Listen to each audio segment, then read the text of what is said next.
ঢাকা ৮ আসনের সংসদ সদস্য পদপ্রার্থী ও ইনকিলাব মঞ্চের মুখপাত্র শরীফ ওসমান হাদির অবস্থা এখন জীবন মৃত্যুর সন্ধিক্ষণে।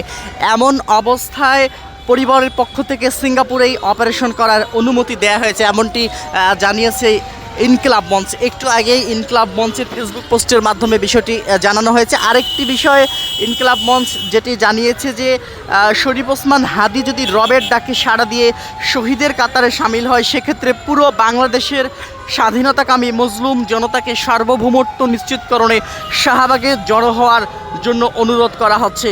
খুনিরা গ্রেফতার না হওয়া পর্যন্ত আমরা শাহবাগে অবস্থান করব এবং পুরো বাংলাদেশকে অচল করে দেব, এমন একটি ফেসবুক পোস্ট কিন্তু দেয়া হয়েছে। ইনকিলাব মঞ্চের যে ফেসবুক পেজ রয়েছে সেটিতে দেয়া হয়েছে। যেহেতু শরীফ ওসমান হাদি এখন পর্যন্ত সিঙ্গাপুরে চিকিৎসাধীন অবস্থায় রয়েছেন এবং তার অবস্থা এখন পর্যন্ত সংকটাপন্ন, এটি আমরা জানতে পেরেছি। এবং ইনকিলাব মঞ্চের পক্ষ থেকে জানানো হয়েছে যদি শরীফ ওসমান হাদির রবের ডাকে সাড়া দেয়, তাহলে সারা দেশের স্বাধীনতাকামী মজলুম জনতাকে সাথে নিয়ে এই শাহবাগ মোড় অবরোধ করা হবে এবং শাহবাগ মোড় ততক্ষণ পর্যন্ত অবরোধ থাকবে যতক্ষণ পর্যন্ত শরীফ ওসমান হাদির খুনিদের শরীফ ওসমান হাদির যারা অপরাধী রয়েছে খুনিরা যতক্ষণ পর্যন্ত গ্রেফতার না হয়, ততক্ষণ পর্যন্ত স্বাধীনতাকামী মজলুম জনতাকে নিয়ে ইনকিলাব মঞ্চ এই শাহবাগ মোড়ে অবরোধ অবস্থান কর্মসূচি পালন করবেন, এমন কিন্তু ঘোষণা দিয়েছেন তারা।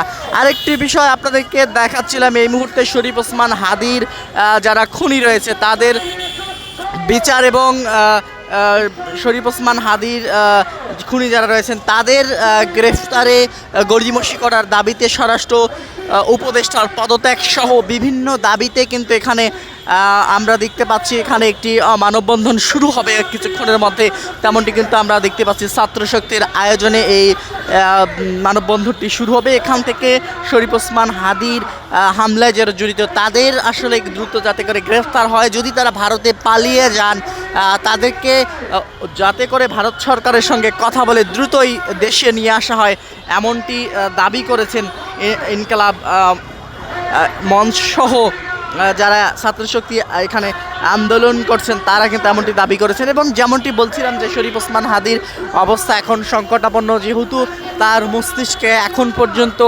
গুলির একটি অংশ রয়ে গেছে, সেইটি দ্রুত অপারেশন করতে না পারলে কিন্তু তার জীবন মৃত্যুর যে সন্ধিক্ষণ সেটি কিন্তু থেকেই যাচ্ছে, তার শঙ্কা থেকে যাচ্ছে, যার ফলে পরিবারের অনুমতি নিয়ে সিঙ্গাপুরেই যে হাসপাতালে শরীফ ওসমান হাদি এখন ভর্তি রয়েছেন সেই হাসপাতালেই এখন তার অপারেশন হবে পরিবারের সম্মতিতে, এমনটি কিন্তু আমরা জানতে পেরেছি। এবং ইনকিলাব মঞ্চের ফেসবুক পেজের মাধ্যমে সেটি জানানো হয়েছে। যদি শরীফ ওসমান হাদি রবের ডাকে সাড়া দেন তাহলে পরবর্তীতে মুক্তিকামী মজলুম জনতাকে এই শাহবাগ মোড়ে এসে অবরোধ করে শরীফ ওসমান হাদির যারা খুনি রয়েছেন তাদের বিচারের দাবিতে এখানে তারা অবস্থান করবেন, এমনটি কিন্তু জানানো হয়েছে। তো এই ছিল শাহবাগ থেকে সর্বশেষ পরিস্থিতি এবং শরীফ ওসমান হাদির যে শারীরিক পরিস্থিতি এবং তার মস্তিষ্কের যে অপারেশন হবে সেটির সর্বশেষ পরিস্থিতি।